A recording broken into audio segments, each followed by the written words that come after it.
Hebreus 9, versículos 15 a 17. E por isso é mediador de um novo testamento, para que, intervindo a morte, para a remissão das transgressões que havia debaixo do primeiro testamento, os chamados recebam a promessa da herança eterna. Porque onde há testamento, necessário é que intervenha a morte do testador. Porque por um testamento tem força onde houver morte, ou terá ele algum valor, enquanto o testador vive. Pelo que também o primeiro não foi consagrado sem sangue.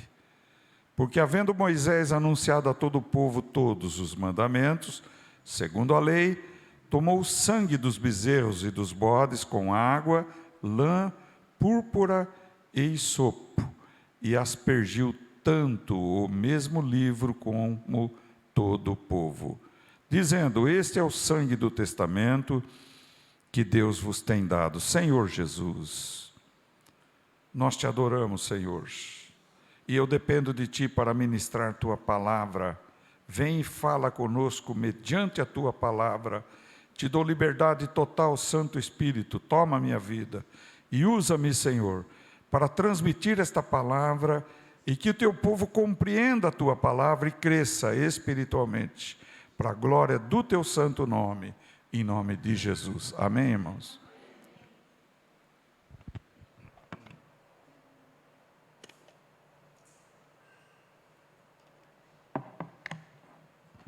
Note bem, irmãos, que houve 2 testamentos na Bíblia Sagrada. O primeiro testamento foi através de Moisés, o mediador, e o segundo, através de Jesus Cristo, o Salvador. Então, quando Deus deu o primeiro mandamento, os primeiros mandamentos, os 10 mandamentos e toda a lei, que consiste em 613 mandamentos a Moisés, e estão na Torá, estão no Pentateuco, nos 5 primeiros livros da Bíblia, contém os mandamentos de Deus. Então, note bem que Jesus não tinha vindo ainda. Então, em figura, eles faziam sacrifícios de ovelhas, de carneiros ou de bodes, e o sangue era aspergido sobre o livro da lei e sobre o povo, aspergido, simbolizando que, sem sacrifício, sem derramamento de sangue, não há remissão de pecados. Porém, não era possível tirar os pecados, remir dos pecados, através do sangue vertido, derramado, das ovelhas, dos carneiros e dos bodes. Então, no Antigo Testamento, o sacerdote fazia a oferenda desses sacrifícios e aspergia sobre o livro da lei e sobre o povo de Israel. Porém, vindo a plenitude dos tempos, veio Jesus Cristo, nosso Senhor e nosso Salvador. E quando João Batista estava na praia e Jesus vinha caminhando, ele não viu Jesus caminhando, mas ele viu o Cordeiro de Deus caminhando. Ele disse: eis o Cordeiro de Deus, o que tira os pecados do mundo. Veja bem. Então, aquilo que era tipificado no Antigo Testamento, no Novo Testamento, foi realidade. Porque o verdadeiro Cordeiro de Deus, o verdadeiro objeto de sacrifício, era Jesus Cristo. Veja bem que o autor da carta dos Hebreus nos diz e nos ensina. E por isso é mediador de um novo testamento. Quem é mediador? No versículo anterior fala: Jesus, mediante seu sangue derramado. Então, a morte tinha que aparecer, tinha que intervir, para que o testador morresse e os bens do testador passasse para os testamenteiros Vamos dizer em outras palavras, para que nós, ovelhas, pudéssemos ter como herança os bens da vida eterna de Deus, necessário seria que o testador morresse para que então fosse outorgado, ou passado, ou transmitido os bens do testador para os seus herdeiros. Veja bem, nós nos tornamos herdeiros de Deus mediante Jesus Cristo. Olha bem, nós não éramos herdeiros de Deus, mas como houve a nossa filiação por adoção, nós nos tornamos filhos de Deus quando entregamos nossa vida a Deus através de Jesus Cristo. Veja, no mundo, um casal pode ter duas espécies de filhos. O filho seu natural, nascido do pai e da mãe, esse é herdeiro, legítimo. Porém, o pai e a mãe resolvem adotar uma criança, ou várias crianças. Houve casos de pessoas que adotaram várias crianças. Então, essa adoção tem que passar por um procedimento legal. Esse procedimento legal é feito na justiça, é feito no cartório, é registrado, e aquele filho recebe uma certidão de adoção, passa a ser filho daquele que o adotou. O que foi que aconteceu conosco? Veja bem, nós não éramos filhos de Deus, nós éramos criaturas de Deus, racionais. Por isso Deus diz lá, Jesus é Deus, e Ele diz em Marcos 16:15, ide pelo mundo todo, pregue a minha palavra a toda criatura, o que crer e for batizado será salvo, e o que não crer será condenado. Veja que Jesus manda pregar as criaturas, porque a gente não era filho. Está compreendendo? Nós somos, em Adão, criados por Deus. Para nos tornarmos filhos de Deus, necessário era um procedimento já previsto na Torá ou Pentateuco, o livro da lei, os 5 livros primeiros da Bíblia, e depois, através do sangue derramado na cruz, que outorga aos herdeiros os bens de Deus, era necessário, primeiro, Jesus nos adotar. Quando é que nós fomos adotados por Ele? Quando nós o recebemos como Salvador e Senhor. Porque, veja bem, se a gente não tivesse recebido Jesus como Senhor e Salvador, nós não poderíamos ser adotados filhos de Deus. E a Bíblia fala da adoção em várias passagens. A Bíblia diz que nós fomos adotados por Deus em Cristo Jesus. Ou seja, Jesus é verdadeiramente Deus e verdadeiramente homem. Ele se fez homem e aí ele se fez filho natural de Deus, herdeiro de Deus. De tudo que Deus tem é do Filho, veja bem. Mas o Filho não quis ficar sozinho. O Filho quis adotar outros filhos, que são chamados filhos adotivos em Cristo Jesus. E nós fomos adotados por Deus em Cristo Jesus, e isto está exatamente conforme prescreve a lei. A lei diz que aquele que for pendurado no madeiro carregará as maldições dos outros humanos. Então Jesus carregou todas as nossas maldições. Eu quero dizer para você que recebeu Jesus de verdade como eu, nós que recebemos Jesus, nenhuma maldição pode nos alcançar. Nenhum poder das trevas pode nos derrubar.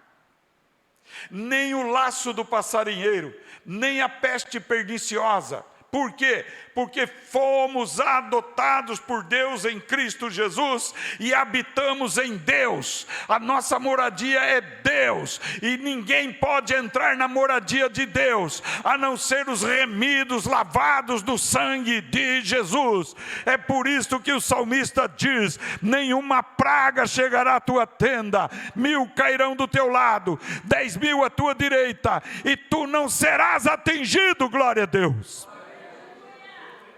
Note bem que Jesus Cristo nos comprou para Ele próprio. Ele disse que se o grão de milho ficasse só e não caísse na terra, ele ficaria só. Ele seria o único filho, o filho unigênito, sozinho, de Deus. Porém, ele quis ter irmãos como irmãos na carne, como irmãos naturais. Para isso, ele precisava nos adotar, e para adotar, ele tinha que comprar, ele tinha que pagar, ele tinha que remir, ele tinha que tirar do proprietário, e o nosso proprietário antigo era Satanás, porque Adão e Eva pecou, caiu e ficou contaminado, e todos nós ficamos contaminados. Mas Jesus veio, o grão de milho caiu na terra, morreu, nasceu de novo, ressuscitou, e nasceram muito milho daquele grãozinho. Glória a Deus. Eu sou um daqueles grãozinhos, você é outro, nós somos de Deus. Aleluia. Compreenderam? Não tema macumba. Não tenha medo do sapo ofertado na porta da tua casa.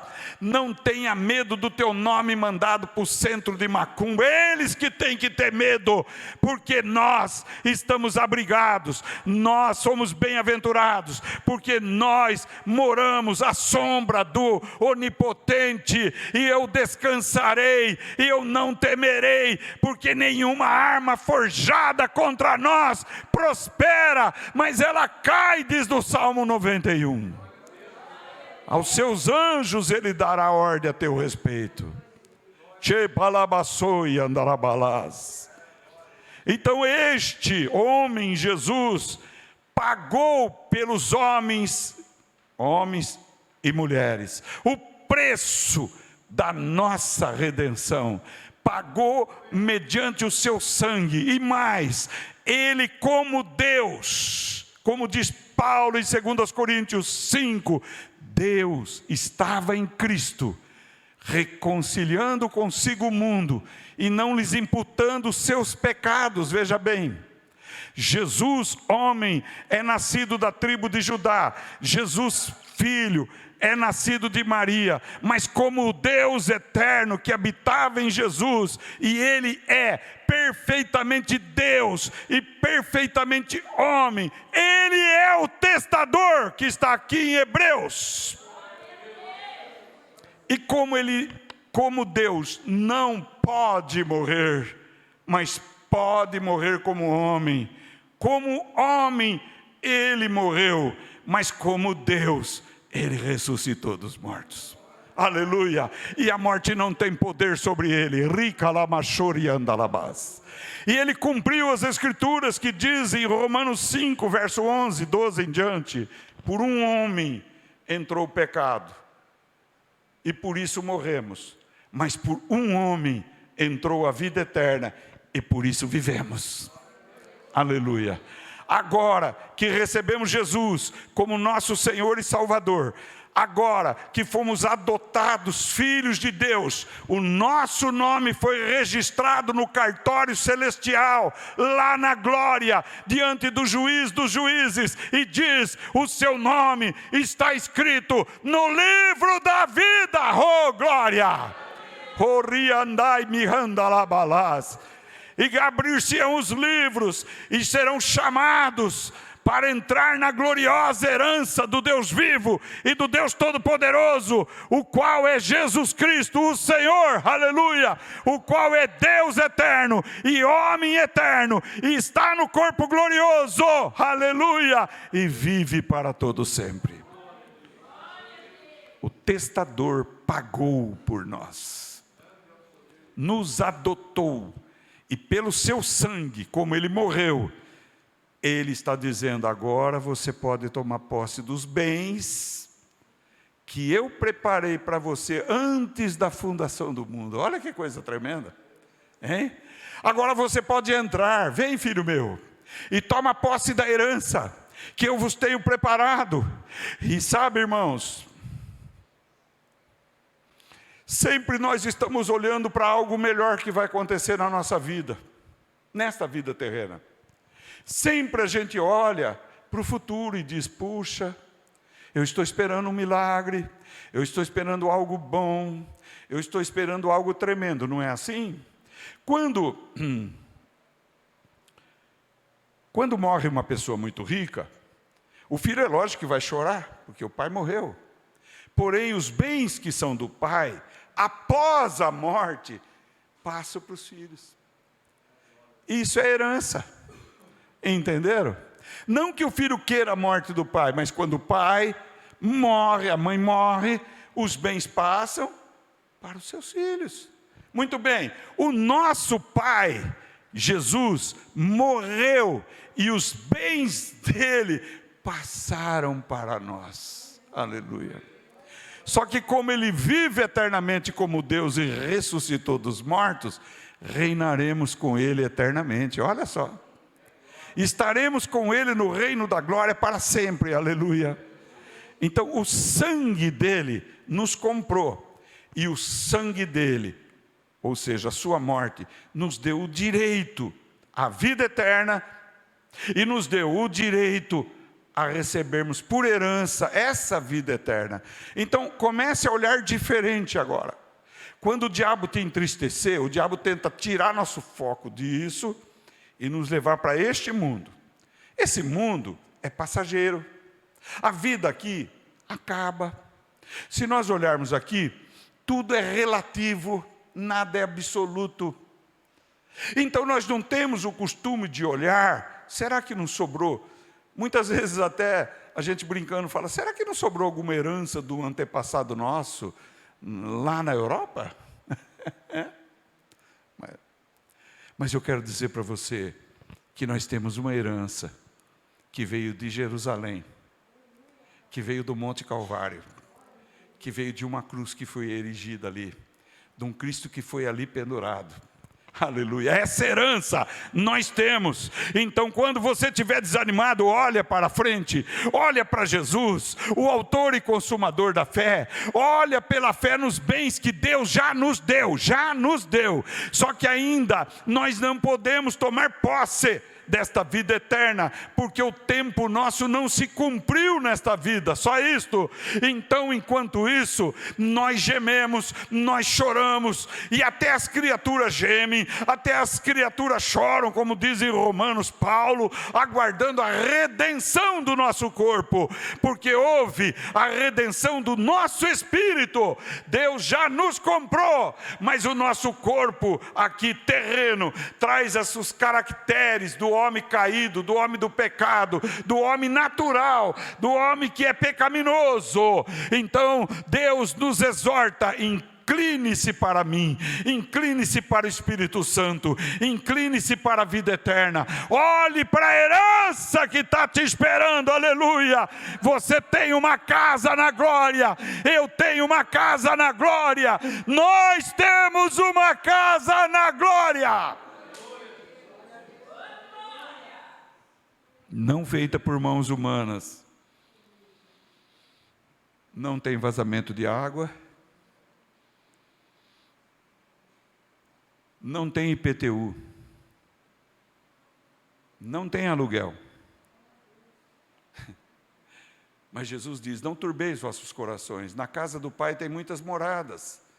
Se não fosse assim, eu vos teria dito: eu vou preparar-vos lugar. E quando eu preparar-vos lugar, eu voltarei para vós e vos levarei comigo, para que onde eu estou estejais vós também. Aleluia. Então não turbe o teu coração. Satanás quer te enganar. É bom ter coisas desta vida, sim, mas são relativas, são passageiras, são perecíveis. As coisas eternas jamais passarão. Jesus compara o reino dele a uma pérola de grande valor. Ele diz assim, olha, um negociante auferiu para si muitos bens, mas um dia ele descobriu um tesouro inauserível, um tesouro tremendo, um tesouro maravilhoso. Então ele aplicou tudo quanto ele tinha para ter esse tesouro. Esse tesouro é a vida eterna, aleluia. Esse tesouro maravilhoso é a vida eterna. Então Jesus diz assim, de que adianta ao homem, e torna a dizer, quando fala homem e mulher, ganhar o mundo inteiro e perder a sua alma. Quer dizer, nós estamos vivendo no tempo, no espaço, na terceira dimensão, aqui na terra, comprimento, largura e altura. Muito bem. Passageiro relativo, dia após dia, semana após semana, mês após mês, ano após ano. E um dia, ou nós iremos para o pó da terra, e nossa alma, nosso espírito para Deus, ou Ele virá, nos arrebatará, voltará conosco, e instaurará o reino de 1000 anos e depois da eternidade. Muito bem. Qual vale mais? Evidente que num deserto que é a vida, existem oásis. Alguém sabe o que é oásis? Vocês sabem o que é oásis? Quem sabe o que é oásis aqui? Quem sabe, levanta a mão, pelo amor de Deus. Só? Mas é só pouca gente. Oásis é um lugar que tem árvores, tem rio, tem fonte de água, tem mina, no meio do deserto. Isso é oásis. Então o viajante está morrendo de sede, está cansado, está quase morrendo, ele chega no oásis. Ele tem sombra. Ele tem água. Ele se refrigera, ele toma banho, ele descansa. Aquela energia volta de novo, porque tem um oásis no meio do deserto. Eu quero dizer para você que Deus tem oásis para nós no meio desta vida. Você está muito cansado, aí Deus te abençoa. Você está devendo, e aí Deus te providencia recursos financeiros. E aí você sai daquele aperto, daquele sol, daquelas dívidas, daquelas cobranças, e você passa a ter um conforto melhor, uma casa melhor, um carro melhor, porque é um oásis. Porém, após o rio, existe uma cidade linda, com torres altas, o portão é de ouro, o chão de pérolas, castelos e casas de primeiríssima qualidade. E aí chama-se Jerusalém Celestial, aleluia. E Deus diz, filho meu, você tem uma herança aqui, filho, está escrito aqui, está registrado para você aqui uma casa, está registrado para você, você tem alimento para a eternidade, está registrado aqui, você vai viver junto comigo, filho, eu estou te recebendo na minha casa, aleluia. Aqui não existe morte, não existe choro, não existe dor, não existe doença, não existe mais provação, não existe mais nada, porque as primeiras coisas se passaram. É isso que eu quero dizer para vocês. Esses bens já nos foram dados por Jesus. Esses bens, Ele é o autor e consumador da fé. Ele é o testador, Ele é o que nos adotou como filhos, aleluia, fomos adotados como filhos, fomos justificados pela fé, temos paz com Deus, somos chamados de filho, e o filho pode sentar na mesa com o pai, sem pedir licença. Vai existir uma mesa enorme, aleluia, cheio do melhor que possa existir, para nós comermos, para nós bebermos, para nós chuparmos aquelas uvas celestiais, aquelas frutas celestiais. Haverão rios tremendos, rios puros, sem poluição. Não há guerra, não há perturbação, não há tempestade, não há mais dúvida, não há mais insegurança. Isso é utopia? Não, isso é fé. Utopia é crer naquilo que é impossível. Fé é certeza, fé é convicção, fé é absoluta. Tanto que sempre eu aprendi desde criança: filho, o que você vai ser quando você crescer? Talvez falaram isso para você quando você era pequeno. Falou ou não falou? O pai e a mãe não falou: filho, filha, o que você quer ser quando você crescer? Então, por isso, matriculou você no jardim da infância, na escola. Depois colocou você no primário. Depois você foi para o ginásio. Não é mais ginásio, vamos falar agora, está tudo diferente. Bem, no fim, até alguns fizeram faculdade, tendo e almejando o melhor nessa terra. Está errado? Não, de jeito nenhum. Mas isso tem que ser para nós uma figura, um exemplo de que nós temos que olhar só para frente e não olhar para trás. Olhar para frente e não olhar para as derrotas. Olhar para frente e não olhar para os tombos. O tombo já foi, a derrota já foi, o passado aqui já passou, mas nós estamos caminhando para frente. E para frente existe o oásis, e para frente existe um rio.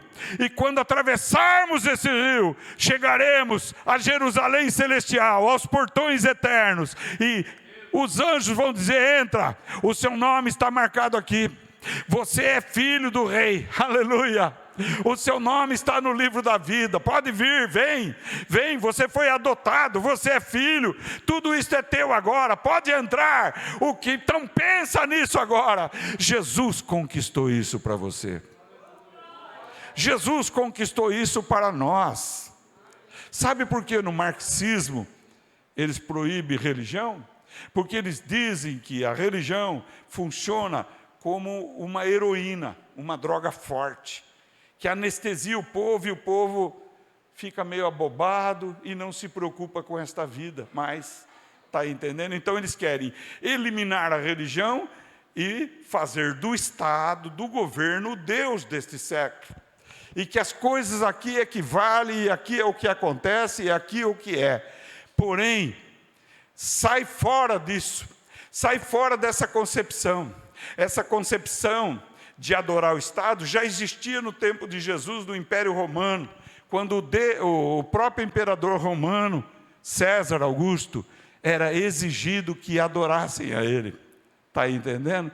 Nós adoramos o Deus de Israel, o Deus Todo-Poderoso, o único Deus eterno, o Senhor Jesus Cristo. Nós adoramos, nós queremos servi-lo, nós queremos andar após Ele, aleluia, servir a Ele, andar com Ele e receber dEle a herança que Ele nos deu, glória a Deus. Então não te desanimes. Se alguém recebeu uma grande herança aqui, não é nada perto da herança que eu e você e nós temos lá com Deus na glória. As pessoas creem no papel. No papel está escrito: você é herdeiro de fulano e tal, seu pai, sua mãe, um tio, alguém que morreu, não é? E por causa desse papel você vai e toma posse. Pois bem, esse papel que diz que você é herdeiro de Deus está escrito aqui, ó, num papel, aleluia. Só que ainda não tomamos posse, ou seja, não estamos no uso, na plenitude do uso do quê? Da herança que nós temos, porque somos ainda menores de idade. O filho menor de idade não pode gerir, dominar os bens que ele ganhou, tem que ter um tutor. Então o tutor de vocês aqui nesta vida é a igreja. A igreja é aquela que é a tutora para você dos bens eternos. É aquelas que estão dizendo aqui na terra: olha, não te desanimes, você tem uma riqueza, você não sabia, uma riqueza que você nem imagina, lá na vida eterna, aleluia. Ah, mas Senhor, mas eu quero aqui. Calma, se contenta com o oásis. Ele vai dar oásis para você. Vai ter momentos de refrigério, vai ter momentos de bênçãos passageiras, mas na vida eterna teremos para sempre o direito à árvore da vida, ao rio de água viva. teremos direito a estar na presença do nosso Pai Celeste, e a falarmos com Ele, e a andarmos com Ele. Aleluia. Compreendeu? Você foi fiel no pouco, filho, então eu te dou esse muito aqui. Entra no gozo do teu Senhor, aleluia. Você teve tempo lá na terra, quando as coisas lá eram confusas, você aceitou ser tutoriado. A tutela da igreja, no meu nome, te ensinou a crer, te ensinou a perseverar, te ensinou a Bíblia, te ensinou os caminhos de Deus. E agora, você que ouviu a minha palavra, que praticou a minha palavra, tem direito a essa herança que eu preparei para você por toda a eternidade. Olha que coisa maravilhosa. Então, na noite que Jesus foi traído, ele diz, precisa festejar isso. A Santa Ceia não é para tristeza, é para alegria. Ele não se comparou a uma videira, não se comparou a uma oliveira? Sim.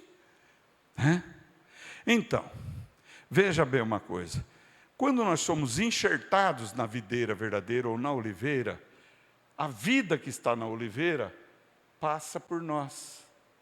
Então nós que somos os ramos, ficamos vivos, acesos, espertos, produtivos, produzimos para a glória de Deus, não é assim? É. E Ele nos alimenta. Nos alimenta de que jeito? Pela sua seiva. A seiva é como o sangue do ser humano dentro de uma árvore, dentro de uma videira, dentro de uma oliveira. Jesus está dizendo aqui que o sangue dele derramado na cruz é a nova aliança. E quando você beber do cálice, em memória dele, é como se o sangue dele estivesse passando por todo o teu corpo, por toda a tua alma, por todo o teu espírito. Está compreendendo aí? O pão, comer o pão, representa comer a carne dele, não é? Ele não se comparou ao milho. O milho não cai na terra, o milho não morre na terra, não nasce um pé de espiga de milho e várias espigas. Pois é, do trigo não nasce o pão não vem do trigo. Então, quando nós comemos do pão, nós estamos de forma metafórica ou comparativa ou analógica, comendo da carne de Jesus, em tipo e em memória. Então, quando vocês se reunirem, façam isto em memória de mim. Olha só, lembre-se de que eu sou o pão da vida eterna. Eu não sou como o maná que foi dado no deserto. Você sabia que o maná é o pão dos anjos? Está no Salmo isso? O maná é o pão dos anjos, e Deus deu para o povo de Israel 40 anos o pão dos anjos. Muito bem, veio lá do céu, mas o verdadeiro pão do céu não é o pão dos anjos, mas é o Filho unigênito de Deus. E aquele que crê em mim, come de mim, bebe de mim, tem a vida eterna, e eu o ressuscitarei no último dia.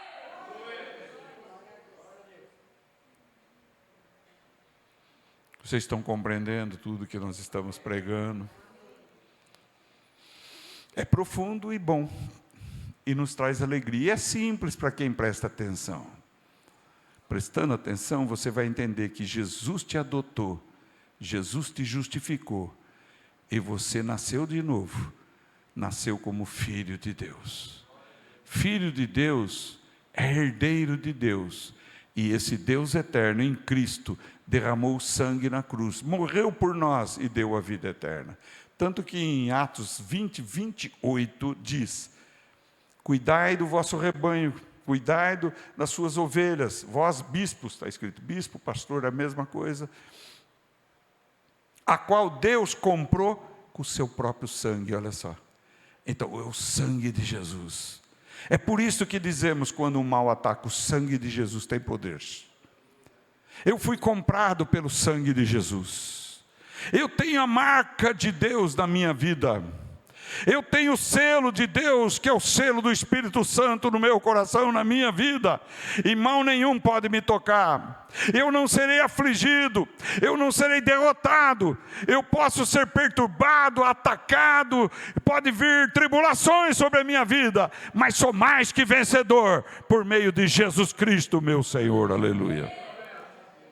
Na noite que foi traído, ele tomou do pão, partiu, deu aos seus discípulos e disse: isto é o meu corpo que é dado por vós. Isto representa o meu corpo que é dado por vós. Tomai e comei todos vós. Fazei isto em memória de mim. Tomou do cálice e disse: este é o cálice da nova aliança. Isto é, este é o cálice da nova aliança no meu sangue. Não no sangue de ovelha, de cabrito, de bode e de carneiro, mas no meu sangue, o sangue eterno da nova aliança, o sangue que nos comprou, o sangue que nos purificou, o sangue que nos perdoou, o sangue que nos salvou. Glória a Deus. E quando comemos e bebemos em memória dele, somos alimentados por ele. Nossa fé é revestida de poder, é restaurada, é renovada, nossa vida é levantada, ele nos coloca de pé. Aleluia. Você crê nisso?